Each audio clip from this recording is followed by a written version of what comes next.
పుస్తకం యొక్క దగ్గర ఉంటే 213. పాత పుస్తకం యొక్క దగ్గర ఉంటే 213. భజింపరాండి ప్రభు యేసుని ఆత్మ సత్యములతో ప్రేమమయుని పరమ తండ్రి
తెలుగులో బయటికి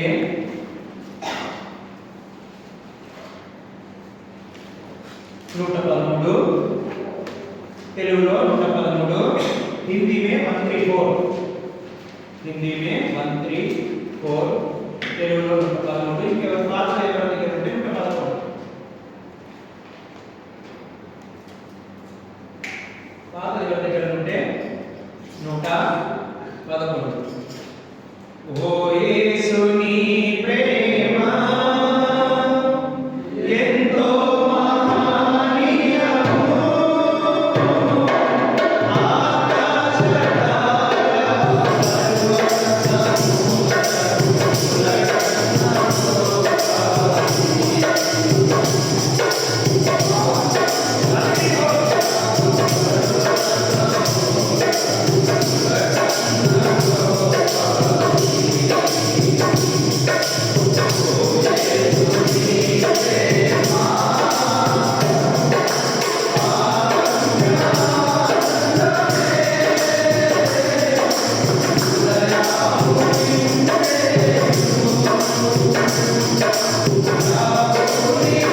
తెలుగులో 194,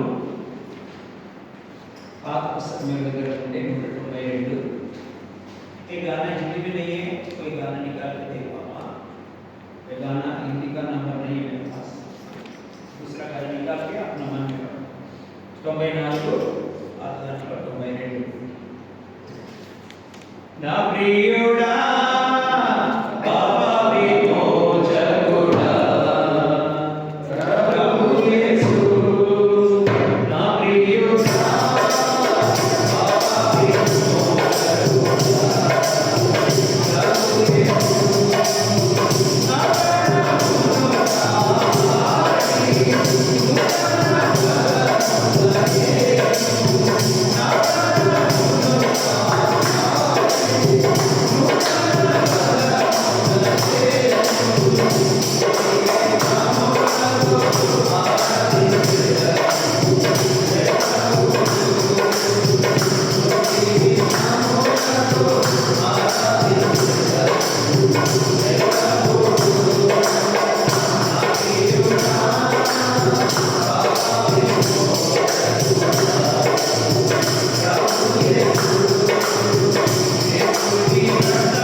आराधना में जाने से पहले आइए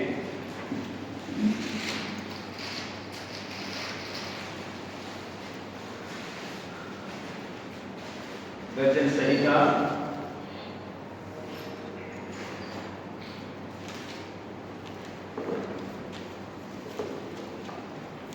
भजन संहिता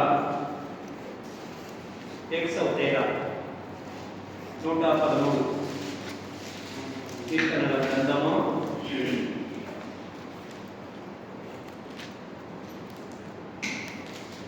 113 మార్చి चलूंगा बारी बारी पढ़ेंगे। समझ में है ना? हिंदी समझ में आता है ना? बारी बारी पढ़ेंगे। आज एक भाई निरंजन है, बल्कि इसे आता है, वो नहीं आया नेपाली का। 113 9 వచనాలు ఉన్నవి. మనము మార్చి చదువుకుంటాం. దయచేసి చదివేటప్పుడు దాంట్లో ఉన్నదాన్ని అర్థం చేసుకోవడానికి మనము మన మనసును వాక్యంపై పెట్టండి. అక్కడ ఇక్కడ ఆలోచన పెట్టకండి. దయచేసి దేవుడి సన్నిధికి వచ్చాము, అటు 2 గంటలు దేవుని సన్నిధిని మనం అనుభవించాలి. ఆ పక్క ఈ పక్క ఎవరు వచ్చారు ఎవరు రాలేదు అది కాదు. వచ్చిన మనము దేవుని ఏ విధంగా మనం అనుభవించాలన్నదే ముఖ్యం. क्योंकि 9 वचन है, छोटा से अध्याय है ये, और हम इसमें पढ़ने के टाइम हम समझने के लिए कोशिश करने का।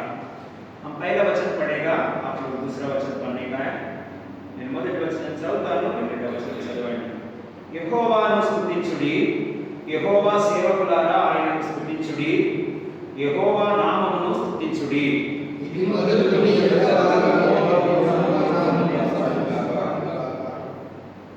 సూర్యోదయం మొదలుకొని సూర్యాస్తయం వరకు యెహోవా నామము స్తుతి నొందదగినది.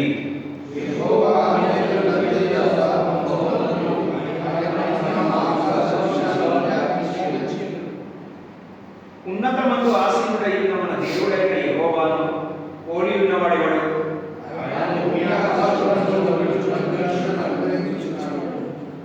ప్రధానులతో తన ప్రజల ప్రధానులతో వారిని కూర్చుండబెట్టుటకై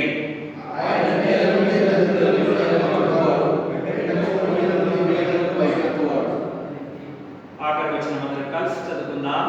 ఆఖరి सब मिलके पढ़ेंगे. ఆయన సంతులేని దాని లాగాను మాన సంతోషకర తల్లిగాను చేయును, యెహోవాను స్తుతించుడి. ప్రభు సాయంత్రం చిన్న ప్రార్థన చేసుకుందాం. ప్రేమగల తండ్రి, కృపగలైన సజీవుడైన మా తండ్రి, మరొకసారి వందనాలు, స్తుతులు, స్తోత్రాలు. ఇంతవరకు పాటల్లో మీరు మహిమ పొందినారు.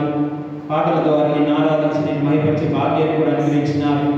ఇప్పుడు తండ్రి, వ్యక్తిగత ఆరాధనకు వెళ్ళక ముందు నీ పరిశుద్ధ లేఖనాలను మేము ధ్యానించి గురికొల్పబడిన వారమై మా జీవిత అనుభవం ద్వారా యథార్థముగా ఆత్మతో సత్యంతో నిన్ను ఆరాధించడానికి మమ్మల్ని సిద్ధపరచండి. ఈ దినం నూతనంగా సహోదరుడు నేపాల్ బ్రదర్ వచ్చి ఉన్నాడు.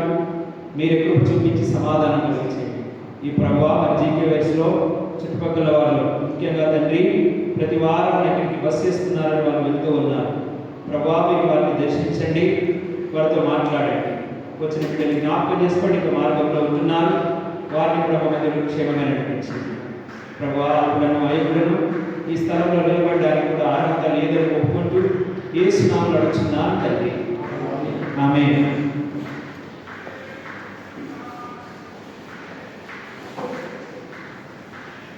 ఇక్కడ మనం గమనించినట్లయితే దేవుణ్ణి ఆరాధించడం గురించి మనం చూస్తాం. ప్రతి వారం కూడా మనం ఏం చేస్తూ ఉన్నాము? సమాజంగా సంఘంగా కూడి ఆరాధించడానికి వచ్చినాం. हम हर हफ्ता में, क्योंकि एक दिन इकट्ठा होकर एक परिवार की तरह एक संगठन के द्वारा हम आराधना करने के लिए आता है. तो व्यक्तिगत आराधना भी हर दिन हम करता है. వ్యక్తిగతమైన ఆరాధన మనము ప్రతి దినము కూడా మనము చేస్తూ ఉంటాం. ఉదయం లేవగానే ఆరాధన చేయాలి. కాబట్టి అది వ్యక్తిగతమైన ఆరాధన. ఒంటరిగా చేసే కానీ మనం అందరూ కూడా ఒకే శరీరం అని గుర్తుంచుకోవడానికి, ఒకే కుటుంబము అని గుర్తుంచుకోవడానికి, ఒకనాడు మనం అందరం కూడా ఒకే స్థలంలో ఉంటామని జ్ఞాపకం చేసుకోవడానికి దేవుడు సంఘమును, సంఘ కూడికలను ఏర్పరుస్తూ వచ్చినాడు. ఈ లోకంలో మనమందరం కలిసి ఉంటేనే పరలోకంలో కూడా కలిసి ఉంటాం. ఈ లోకంలో మనకు భేదాలు ఉంటే, కలిసిపోలేకపోతే పరలోకంలో కూడా ఉండలేము, యేసు ప్రభు దగ్గర కూడా ఉండలేము. అगर ఈ లోకంలో కుల భేదమో, మత భేదమో, ప్రాంత భేదమో, భాష భేదమో ఇవన్నీ పెట్టుకొని మనం కలిసి లేకపోతే, మనందరిలో భేదం ఉంటే మరి యేసు ప్రభు దగ్గర ఎలా కలిసి ఉంటాం? ఉండలేదు. ఆయన దగ్గర మనం కలిసి ఉండలేదు, ఇక్కడే కలిసి లేదు. ఇది సిద్ధపాటు. ఈ సంఘ పరిచర్య అనేది ఏంటి? ఆ కలిసి ఉండడానికి సిద్ధపాటు. ఇప్పుడు ఇది ఏంటంటే మనకు ఒక स्कूल मादिरी, क्योंकि हमारा जिंदगी में हम इकट्ठे होकर क्यों आता है? हर दिन तो हम अकेला आराधना करता है, बाइबल पढ़ता है, फिर क्यों इकट्ठा होने का है? क्योंकि हमारा अंदर और जाति का भेद और भाषा का भेद और प्रांत का भेद और जगह का हर तरीके का भेद रख के हम परलोक में नहीं जा सकता है। प्रभु यीशु मसीह के पास हम इकट्ठे नहीं कर सकता है, इकट्ठे नहीं रह सकता है, क्योंकि प्रभु यीशु मसीह के पास कोई देश का भेद नहीं है, कोई भाषा का भेद नहीं है, कोई रंग का भेद नहीं है, कोई ज्ञानी नहीं है, कोई कुछ नहीं है, कोई जाति नहीं है, कोई कुछ भी नहीं। हर आदमी उसके पास समान है, अंदर కలిసి सब मिलकर रहने वाला जगह प्रभु यीशु मसीह का पास है। उसके लिए रेडी होने के लिए ये संगति है। अगर इधर हम मिलके नहीं रहेगा, अगर इधर हम मिलके साफ साफ नहीं रहेगा तो हम प्रभु यीशु मसीह के पास भी नहीं रह सकते। तो ऐसा रहने के लिए ये एक स्कूल का तरह है। हम इंसान हैं, हमारा दिल अलग होता है, हमारा सोच अलग होता है, लेकिन प्रभु का वचन आज कल और हमेशा एक ही है కదా। మన మనుషుల మన స్వభావం అటువంటిది, పుట్టుకతో వచ్చినటువంటి స్వభావం. అది మారాలంటే అంత తొందరగా మారదు. మారాలంటే ఏం చేయాలి? ప్రభు సన్నిధికి రావాలి, ప్రభు ప్రజలతో సహవాసమును కలిగి ఉండాలి, ప్రభు వాక్యమును ధ్యానించాలి. ఏది పరలోక రాజ్యం అంటే? కుటుంబం అంటే ఏమిటి? దేవుడి సహవాసం అంటే ఏమిటి? దేవుడి సన్నిధి అంటే ఏమిటి? దాంట్లో మనం ఏం చేయాలా? మలుచుకోవాలి. ఇప్పుడు చూడండి ఏమైపోతుంది, చిన్నప్పుడు పుట్టగానే మన కుటుంబంలో అందరూ ఉంటారు. చిన్నోళ్ళు అయితే అక్కలన్నలు ఉంటారు, పెద్దోళ్ళు అయితే తమ్ముళ్ళు చెల్లెళ్ళు వస్తారు, మేనత్తలు మేనమామలు, తల్లిలు చిన్నాన్నలు చిన్నమ్మలు, వీళ్ళందరూ ఉంటారు. ఆ బాల్యం గడిచిపోతుంది, వివాహం వస్తుంది, ఉద్యోగం వస్తుంది, ఈ బంధాలన్నింటికి మెల్లిగా మనము దూరం అవుతాం. ఇవన్నీ మనకి ఏమైతే మెల్లిగా దూరం అయిపోతాయి. దూరం అయిపోయి మళ్ళీ ఏమొస్తుంది మన జీవితంలో? ఒక భార్య భర్త వస్తారు, మన ప్రపంచం వేరైపోతుంది. దానికి మనం ఏం చేస్తాం? మళ్ళీ ఈ అలవాటు పడతాం. వాళ్ళు వెళ్ళిపోతారు, అక్క చెల్లెళ్ళ మాట వెళ్ళిపోతుంది, మేనత్త మేనమామలు వెళ్ళిపోతుంది, చిన్నమ్మల ఆలోచన వెళ్ళిపోతుంది, తర్వాత తోడబుట్టిన వాళ్ళకి కూడా వెళ్ళిపోతుంది. ఎవరి వాళ్ళకి అయిపోతారు, పగలు పెరిగిపోతున్నాయి, దేశాలు పెరిగిపోతా ఉన్నాయి. తర్వాత మన జీవితంలో ఒక కొత్త వ్యక్తి వచ్చేసింది. ఎవరు? భార్య లేదా భర్త. మళ్ళీ ఏమైపోతుంది? మన జీవితం ఎటువైపోతుంది? ఈ లైన్లో వెళ్ళిపోతుంది. ఇదే ఆలోచన, ఇదే మార్గం, వేరే ఆలోచన ఉండదు. భార్య పిల్లలు, భార్య పిల్లలు, ఇల్లు సంపాదన, అంతే కదా. ఎలా అలవాటు పడిపోయిన చూడండి. మళ్ళీ వాళ్ళు అయిపోయినట్టే వృద్ధాప్యం, మనవలు మనవరాళ్ళు, ఇలాంటి పరిస్థితులకు మళ్ళీ మనం అలవాటు పడి పోతాం. ఇవన్నీ దూరం అయిపోయి అదే ప్రకారంగా ప్రభు యేసు క్రీస్తుతో కూడా మనము అలవాటు పడిపోతాం, కలిసిపోవాలి. क्योंकि हमारा घर में बचपन में जब पैदा होता है, माँ बाप रहता है, भाई बहन रहता है, मामा आंटी भी रहता है, चाचा चाची रहता है, सब लोग रहता है। उन लोगों के साथ मिलकर हमारा बचपन की जिंदगी गुजारता है। फिर बड़ा हो जाता है, फिर बाद में काम करता है, सब वो जिंदगी अलग होता है। फिर जिंदगी में कौन आता है? एक बीवी आता है। फिर वो पूरा रिश्तेदार दूर हो जाता है और अलग से जिंदगी बीवी बच्चों के साथ और बूढ़ा भी हो जाता है, पोता पोती भी आता है। जैसे अपने जिंदगी में बदलाव हो रहा है, हम प्रभु यीशु मसीह जैसे हम उसके साथ आदत बना रहे हैं, वैसे प्रभु यीशु मसीह के पास भी मिलके रहेंगे। जैसे सिचुएशन भी है, लेकिन प्रभु यीशु मसीह के साथ हम मिलके रहेंगे। हम कभी ना कभी प्रभु यीशु मसीह के साथ ही रहना है और कुछ किधर भी रहना नहीं है। हम ये स्वप्नों के साथ से हमारी जिंदगी कैसा गुजारा वो तो बीत गया, हम मर जाएगा, मिट्टी में मिल जाएगा, लेकिन हम एक दिन प्रभु यीशु मसीह के साथ हमेशा रहने वाला है, तो उसके लिए हम रेडी हो जाएंगे। तो उसके लिए रेडी होना है तो क्या करना है, कैसा हम अपने आप को बदल करना है కదా। ఇప్పుడు వీళ్ళతో కొన్ని సంవత్సరాలు ఉన్నా, వీళ్ళతో కొన్ని సంవత్సరాలు ఉన్నా, ఇంకొకళ్ళతో కొన్ని సంవత్సరాలు ఉంటే కొత్త వాళ్ళు వస్తారు, మళ్ళీ పిల్లలు వస్తారు, వాళ్ళ పిల్లలు వస్తారు, వాళ్ళతో అలవాటు పడిపోతాం, అయితే అనుకున్నాడు చనిపోతాం, మట్టిలో కలిసిపోతాం। కానీ ఒక్కరోజు శాశ్వతంగా ఉండేది ఎవరితో, మనము ప్రభు అయిన యేసుక్రీస్తు। ఎవ్వరు ఉండరు మనతో అప్పుడు, నా తల్లి, నా తండ్రి, నా తోడకున్న వాళ్ళు, నా భార్య, నా పిల్లలు, నా అక్కలు, మామలు ఎవ్వరు కూడా ఉండరు। ఒకవేళ దేవుని తిరిగి వారు దేవుడితో పాటు ఉంటే కలుస్తారు, లేకపోతే లేదు। అది దేవుడి చేతిలో ఉంది, మన చేతుల్లో ఏమీ లేదు। మన భార్య కూడా రావచ్చు, మన పిల్లలు కూడా రావచ్చు, మన అమ్మ నాన్న కూడా రావచ్చు, అది మనకు తెలియదు। కాబట్టి మన వ్యక్తిగతంగా ఏమిటి అంటే, మనము ప్రభు అయిన యేసుక్రీస్తుతో ఉండే వారు, ఆయనతో నేను ఉండాలి అంటే, పరలోకంలో సంఘంలో నేను ఉండాలి అంటే నేనేం చేయాలి, నేను నరకానికి వెళ్ళకుండా ఉండాలంటే నేను ఎలాగ సిద్ధపాటును కలిగి ఉండాలి, దానికి మన జీవితాన్ని మనము అలవాటు చేసుకోవాలి, మార్చుకోవాలి మనల్ని మనం। లోక సంబంధమైన వాటన్నిటికీ మెల్లిమెల్లిగా దూరం అవ్వాలి, లేకపోతే మనం ప్రభుతో ఉండలేము। हम इस दुनिया का रीति से थोड़ा थोड़ा दूर होना है, प्रभु यीशु मसीह को नजदीक में आना है। तो इसी में लिखा हुआ है, प्रभु यीशु मसीह की स्तुति करो, आराधना करो। किस लिए करने का, क्यों करने का? किसी को बड़ों की करना है तो कुछ कारण होना चाहिए ना, किसी को हम ऊपर करना है तो कुछ कारण होना चाहिए। ఎవరినైనా ఆరాధించాలన్నా, ఎవరినైనా పూజించాలన్నా, ఎవరినైనా సన్మానించాలన్నా ఏదో ఒక కారణం అయితే ఉండాలి। కాబట్టి ఆయన ఏం చేశాడంట, 7-8 వచనాలు చెప్పండి ఎవరికి, ఆ 8-9 వచనాలు, 7-8-9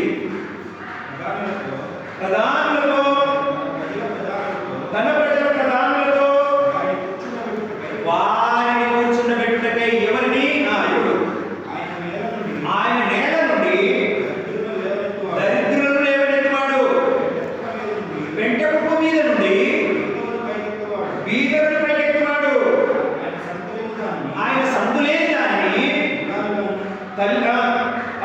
ఇల్లాలుగాను కుమారుల సంతోషము గల తల్లిగాను చేయడు, యెహోవాను స్తుతించుడి। ఇది కారణం ఏంటంట, ఆయన ఏం చేస్తారు, ప్రధానులతో తన ప్రజల ప్రధానులతో వారిని కూర్చుండబెట్టుటకై, ఎవరిని, నిన్ను నన్ను కూర్చుండబెట్టుటకై, తన ప్రధానులతో తన రాజ్యంలో తనతో పాటు కూర్చుండబెట్టుటకై। ఎంత యోగ్యత, क्यों उसके साथ उसके प्रधान जो अभी लोग हैं उन लोगों के साथ बिठाने के लिए, किसी कैसे लोगों को वो ऊपर उठाना चाहता है, बचाना चाहता है। तो ऐसा परमेश्वर है, हम भी ऐसे ही है। ఆయన నేల నుండి దరిద్రులను లేవనెత్తువాడు, మనల్ని పెంట కుప్ప మీద నుండి బీదలను పైకెత్తువాడు। కాబట్టి మనం నేలలో ఉండే వాళ్ళం కాదు, పెంటలో నివసించే వాళ్ళం కాదు, పరలోకంలో ఉండేవాడు, ప్రభువుతో కూర్చుండబెట్టిన వాడు। ఎంత గొప్ప భాగ్యాన్ని మనకి ఇస్తూ వచ్చినాడు। అందుకనే ఆయన నామం ఎప్పుడు స్తుతులు కదండి। సూర్యోదయం మొదలుకొని సూర్యాస్తమయం వరకు ప్రతి దినం ఆయనను ఆరాధించవలసిన వారమై ఉన్నాం। అంత మాత్రమే కాకుండా ఆయన సంతులేని దానిని ఇల్లాలుగాను కుమార సంతోషం గల తల్లిగాను చేయును, యెహోవాను స్తుతించుడి। ఎంత అద్భుతం। ఆఖరి వచనంలో చూడండి, ఎవరికైనా వివాహం అయిందనుకో, పిల్లలు కాకపోతే ఎంత బాధ ఉంటుంది ఇందులో, ఎన్నో శోధనలు ఎదురవుతూ ఉంటాయి. ఎవరింట్లోనైనా सर शादी होने के बाद अगर बच्चा नहीं होएगा कितना तकलीफ होगा। घर में कितना सब लोग क्या क्या बात करता है, क्या क्या सोचता है। तो ऐसा सिचुएशन में हमको परमेश्वर रखना नहीं चाहता है। हम फल फलाने के लिए प्रभु का इच्छा है। మనల్ని నామిత ఉంచాలన్నది కాదు, ఆయన మనల్ని ఫలించేవారిగా చేయాలి. సంతుగలగా పిల్లలు కుటుంబంలో వాళ్ళంతా ఉంటే ఎంత సందడి ఉంటుందో, వీళ్ళంతా కలిసి ఉంటే అలాంటి సందడి మన జీవితంలో పడుకోతుంది. అందరూ కలిసి ఉంటే स्वप्न में रहने परिवार में कितना खुशी रहता है। स्वप्नों में के रहने में कितना खुशी रहता है परिवार में। दिन मालूम नहीं पड़ता है, రోజులు తెలియవు, అంత ఆనందంగా గడిచిపోతూ ఉంటుంది. అలాంటి జీవితాన్ని ప్రభు ఆశిస్తున్నాడు. మన ఆత్మీయమైన కుటుంబం సంఘంలో ఫలించాలి, మనందరిలో ఆనందం రావాలి, ఆ సంతోషాన్ని అనిపించాలి. నా తోటి సహోదరులతో నేను ఈరోజు కలవబోతున్నాను. ఒకళ్ళు అజ్మాన్లో ఉన్నారు, ఒకళ్ళు అలిగేలో ఉన్నారు, ఒకళ్ళు నక్కిలో ఉన్నారు, ఒకళ్ళు ఇక్కడ ఉన్నారు, అక్కడ ఉన్నారు, వాళ్ళ కంపెనీలో వాళ్ళ పనిలో ఉన్నారు. ఈ వచ్చే ఆదివారం నా వాళ్ళని నేను అందరినీ కలుసుకోబోతున్నాను. నేను ఎప్పుడు కలిసి ఉండే వాళ్ళతో నేను కలుసుకోబోతున్నాను, వాళ్ళతో కలిసి నేను ఆరాధించబోతున్నాను, వాళ్ళతో కలిసి నేను జీవించబోతున్నాను ఒక 2 గంటలు. అలాంటి ఆనందం ఉందా? ఒక 2 గంటలు వాళ్ళ దగ్గరికి వెళ్తున్నాను నేను. ఇప్పుడైతే ఒక 2 గంటలే కలిసి ఉంటాను వారానికి వాళ్ళతో, కానీ ఒక రోజు వస్తుంది ఎప్పుడు కలిసి ఉంటాం మనం. ఎవ్వరు విడదీయరు మనల్ని, ఎవ్వరు దూరపరచరు. ఈ ఊహ ఎంత ఆనందమైనది!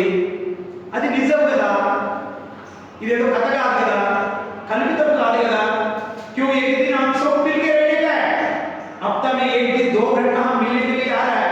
हमारा दिल में खुशी होना चाहिए और पूरे हफ्ता हमारा बीवी में हम रहते हैं, हमारा परिवार, हमारा बीवी, हमारा बच्चा, हमारा काम, हमारा सोच, इसमें पूरा बिजी रहता है।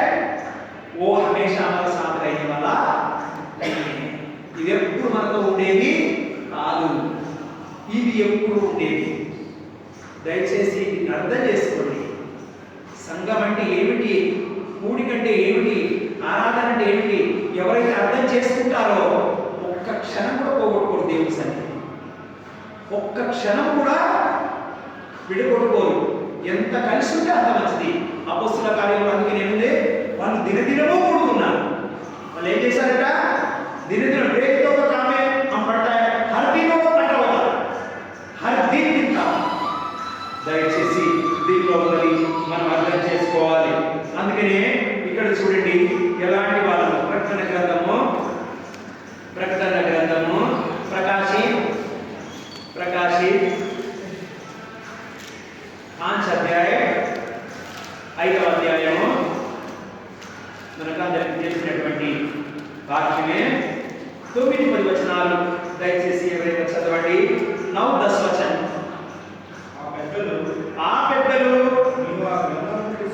నీవు ఆ గ్రంథమును తీసుకొని దాని ముద్రను విప్పుటకు యోగ్యుడవు, నీవు వధింపబడిన వాడవై నీ రక్తం ఇచ్చి ప్రతి వంశంలోనూ ఆయా భాషలు మాట్లాడే వారిలోనూ ప్రతి ప్రజలోనూ ప్రతి జనములోనూ దేవుని కొరకు మనుషులను కొని మా దేవునికి వారిని ఒక రాజ్యముగాను యాజకులుగాను చేసి గనుక వారు భూలోకమందు ఏలుదురని. ఎంత అద్భుతం!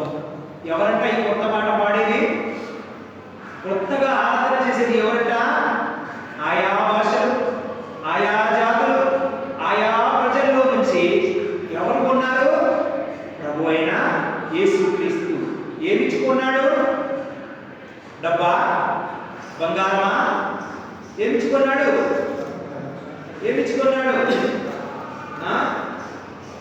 తన స్వరక్తము ఇచ్చి కొన్నాడు నిన్ను నన్ను.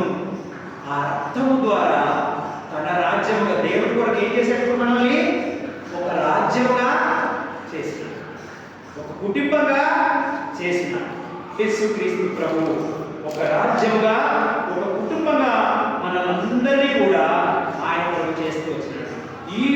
ఈ యొక్క అనుభవంతో ఆయన కొత్త పాట పాడాలి ఈ భూలోకమందు, ఈ సంఘములో. ऐसा अनुभव से क्या लिखा उधर?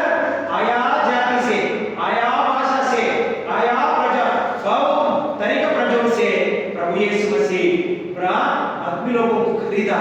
किससे खरीदा? अपना खुद का लहू से खरीदा। खरीद के क्या किया? वो एक राज्य बनाया परमेश्वर के लिए। यही वो राज्य है। ऐसे ही नया गीत गाना है। कितना अद्भुत रीति से प्रभु यीशु मसीह हमको खरीदा है। कई भाषाओं से, कई जातियों से, कई जागों से हर आदमी को उसने खरीदा अपना लहू से, क्योंकि उसका राज में रहने के लिए। అర్థమైంది కదండి? ఇప్పుడు మనకు ఏ జాతి లేదు, ఏ భేదము లేదు, మనం అందరం కూడా ఆయన పిల్లలమే, ఆయన కుటుంబమే. యోహాను సువార్త 1:12 వచనం ప్రకారం తనెందరు అంగీకరించిన వారందరికీ దేవుని పిల్లలవుటకు अधिकारము అనుగ్రహించారు. యోహాను సువిశేషాచాर पहला अध्याय 12 वचन के अनुसार उसको कितने आदमी स्वीकार कर लिया, अपना बेटा बनने के लिए उसने अधिकार दिया है. దయచేసి దీన్ని అనుభవిస్తే ఎవ్వరు కూడా ప్రభువుకు దూరంగా ఉండలేరు, ప్రభువుకు ప్రజలతో దూరంగా ఉండలేరు. ఎప్పుడు కలుసుకోవాలని ఆతృత ఉంటుంది, ఆశ ఉంటుంది. కాబట్టి అటువంటి ప్రభువుని ఏమంటున్నాడంటే ఉదయం సాయంత్రం ఎప్పుడు ఆయన నామము స్తుతి నొందలేదు. అందుకని ఇక్కడ చూడండి ఒక మాట ఉంటుంది, కీర్తనల గ్రంథము भजन संहिता आइए भजन संहिता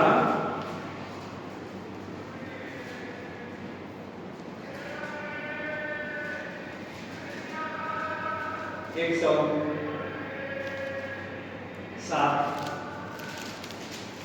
107 4-5 వచనాలు చదవండి. 4-5 వచ్చాయి.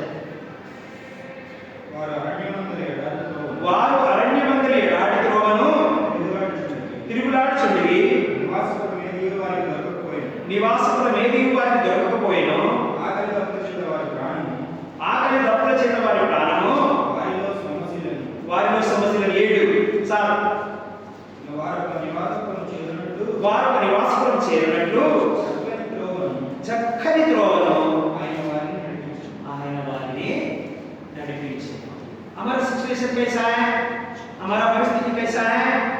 जंगल में घूमने वाला, रास्ता मालूम नहीं है, कहाँ जाने का है, ऐसे ही घूमते रहना, दुनिया में घूमते रहता है, हर दिन घूमते रहते हैं अपना मर्जी से, अपना मन मर्जी का काम करते रहता है, तो फिर भी भूखा ही है, फिर भी प्यासा ही है, हमारा अंदर में कोई आशा नहीं है, कोई आशा भी नहीं है. लेकिन परमेश्वर बोलता है अच्छा रास्ता हम उसको दिखा दिया, क्यों? अच्छा जगह में पहुंचने के लिए. అర్థమైంది కదండి? వారు అన్నింటి మధ్య ఎడారి త్రోవను తిరుగులాడుచుంటుంది. లోకమనే అరణ్యంలో ఎడారి త్రోవ లాంటి దాంట్లో ఏడు చరణంలో మన ఇష్టానుసారంగా తిరుగుతూ, మన ఇష్టానుసారంగా మాట్లాడుతూ, మన ఇష్టానుసారమైన కార్యాలు చేస్తూ, మన ఇష్టానుసారంగా తిరుగుతూ వచ్చాము. అయినా మన ఆశ తీరలేదు, మన ఆకలి తీరలేదు, మన దప్పిక తీరలేదు. అలా సొమసిలిపోయే పరిస్థితి, ఇంకా కావాలనేటువంటి ఆ యొక్క దురాశల మరి పరిస్థితుల్లో జీవిస్తున్నటువంటి మనకు ఒక చక్కని మార్గం ఏర్పరిచాడు ప్రభు అయిన యేసుక్రీస్తు మార్గం, ఒక చక్కని ప్రాంతానికి చేరుకోవడానికి. అదే దేవుని యొక్క రాజ్యం. ఎంత గొప్ప అద్భుతము! వారు ఒక నివాసపురము చేరుకు, మనం ఒక నివాసపురం చేరుకోవాలి. అదే ప్రభు అయిన యేసుక్రీస్తు నివసించే స్థలానికి చేరుకోవాలి. అదే మన మార్గం. కాబట్టి చక్కని త్రోవను వారిని నడిపించింది. ఆ త్రోవే చక్కని త్రోవే ఇది సంఘం. సంఘమనే త్రోవ. ఆ చక్క నివాసపురం చేరుకోవాలంటే ఈ సంఘమే ఆయనకి మార్గం. కాబట్టి ఆయన దగ్గరికి చేరుకోవాలంటే సంఘమే మార్గం. అందుకని యేసుక్రీస్తు ప్రభు సంఘానికి శిరస్సై ఉన్నాడు. प्रभु यीशु मसीह संगति का सिर बन के बैठा है, तो अच्छा जगह पर पहुंचने के लिए हम संगति के द्वारा ही उधर जा सकते हैं, नहीं तो हम नहीं पहुंच सकता है. ఇంత గొప్ప దేవుడిని మనం ఏం చేయాలంట? ఏమంటున్నాడు ఇక్కడ చూడండి. అదే యూట్యూబ్లో కూడా ఒక కీర్తనలో మొదటి 2 వచనాలు అందరం కలిసి చదువుకొని ఆరాధనకు వెళ్దాం. 113 1 वचन पढ़ के हम आराधना में जाएंगे. यहोवा స్తుతించుడి, యెహోవా సేవకులారా ఆయన స్తుతించుడి, యెహోవా నామమును స్తుతించుడి. ఇది మొదలుకొని ఎంతకాలము యెహోవా నామము సంకీర్తింపబడును. ప్రభు ఈ మాటను దీవించు. రండి క్లుప్తంగా ఆరాధించండి. आइए प्रभु को हम कृतज्ञता से